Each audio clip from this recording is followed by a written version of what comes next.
بسم اللہ الرحمن الرحیم۔ السلام علیکم ورحمۃ اللہ وبرکاتہ۔ دوستوں، میرے ناول ہم سفر کے سیزن 4 اور ایپیسوڈ نمبر 10 میں آپ دوستوں کو خوش آمدید۔ دوستوں، سب سے پہلے تو میں آپ کی شکر گزار ہوں کہ آپ نے میری پچھلی ویڈیو کے اوپر بہت زیادہ لائکس بھی دیے ہیں اور آپ نے اچھے کمنٹ بھی کیے، جس کی وجہ سے میں نے فیصلہ کیا کہ آج کے دن میں آپ دوستوں کو 3 ایپیسوڈ دی جائیں۔ اگر آپ میرے چینل مرزا بن فو پر نئے ہیں تو چینل کو سبسکرائب کریں اور ساتھ میں لگے گھنٹی کے بٹن کو ضرور دبائیں تاکہ ہر نئے ویڈیو کا نوٹیفیکیشن آپ دوستوں تک سب سے پہلے پہنچ سکے۔ دوستوں، ہم سفر سیزن 4 کی اگلی ایپیسوڈ 11 سیکنڈ لاسٹ ایپیسوڈ ہوگی۔ دوستوں، ناول ہم سفر سیزن 4 کی اگلی 2 ایپیسوڈ سیکنڈ لاسٹ اور لاسٹ ایپیسوڈ میرے چینل مرزا ولاگ جس کا نام ہے اس پہ اپلوڈ ہوگی۔ دوستوں، اس کا لنک میں ڈسکرپشن باکس میں بھی دے دوں گی اور اپنے چینل مرزا بن فو کی کمیونٹی پوسٹ پہ بھی لگا دوں گی۔ اگر آپ کو پھر بھی سمجھ نہ آئے تو آپ کمنٹ باکس میں مجھ سے پوچھ سکتے ہیں۔ دوستوں، میرے اس چینل کو زیادہ سے زیادہ سبسکرائب کریں اور جو ویڈیو اپلوڈ ہوگی اس کو لائک کریں۔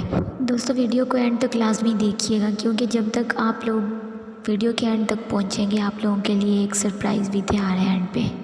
چلیے دوستوں، بڑھتے ہیں اپنی نیکسٹ ایپیسوڈ کی طرف۔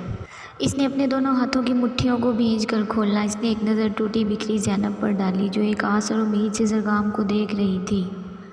ظاہرہ خاتون نے اس کا ہاتھ پکڑ کر نفی میں سر ہلایا۔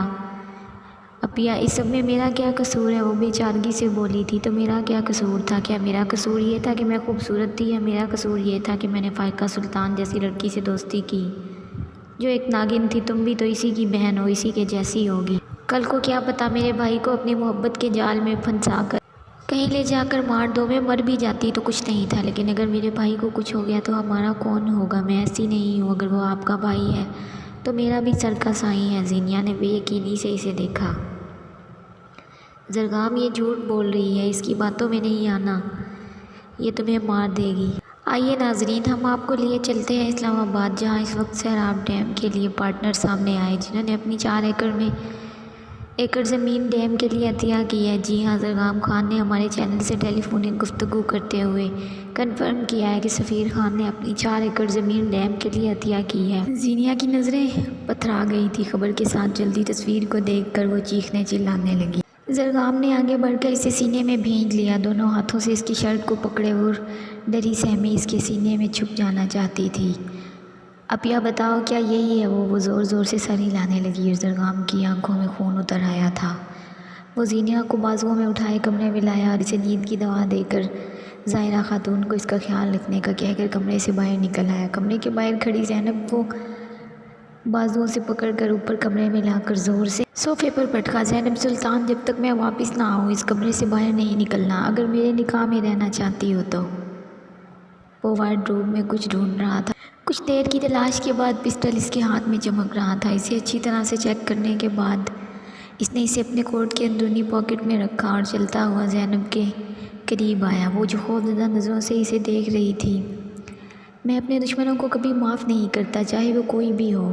لیکن سفیر نے زینیا آپی کو کیوں مارا ہوگا؟ ان کے ساتھ کیا دشمنی تھی؟ کیونکہ زینیا خان نے اس کا پرپوزل ریجیکٹ کیا تھا اور جب اس نے اس کا ہاتھ پکڑنا چاہا تھا تب بڑی یونی میں اسے تھپڑ مارا تھا اور اس تھپڑ کا بدلہ اس نے اس کی کیا کچھ نہیں، آپ کو بتانا پڑے گا۔ زینب، اس راستے سے ہٹ جاؤ، پہلے آپ کو بتانا پڑے گا کیا تھا سفیر نے زینیا آپی کے ساتھ۔ اس کی عزت تار کرنے کے بعد اس کو جان سے مارنے کی کوشش کی تھی اور یقیناً وہ ابھی تک یہ بات نہیں جانتا کہ زینیا خان زندہ ہے۔ آپ کو یہ سب کیسے پتہ چلا؟ اسے اپنی ہی آواز کسی کھائی سے آتی نظر آئی تھی۔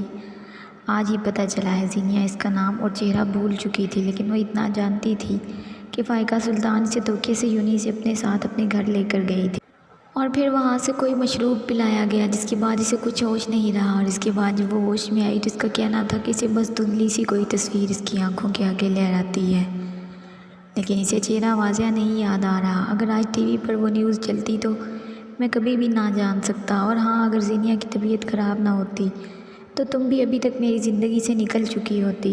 اس کی بات پر وہ پتھرا سی گئی۔ وہ جانے کے لیے مڑا تو وہ بھاگتی ہوئی اس کے سینے سے جا لگی تھی۔ زرگام علی خان، میں ہمیشہ آپ کی وفادار رہوں گی۔ آپ چاہیں تو دوسری شادی کر لیں لیکن میرے نام سے اپنا نام جدا نہ کیجیے گا، میں مر جاؤں گی۔ اس کی بات پر زرگام علی خان نے آنکھیں میچ لی اور نرمی سے اسے خود سے الگ کرتا ہوا وہاں سے نکلتا چلا گیا۔ پیچھے زینب سلطان کو روتے گڑ گڑاتے چھوڑ گیا تھا۔ وہ گاڑی کے پاس پہنچ کر اسے اپنی کلائی پر جلن سی محسوس ہوئی۔ زینب کو الگ کرتے ہوئے اس کے ناخنوں سے اس کی کلائی پہ کھروچ آئی تھی۔ زرگام علی خان کی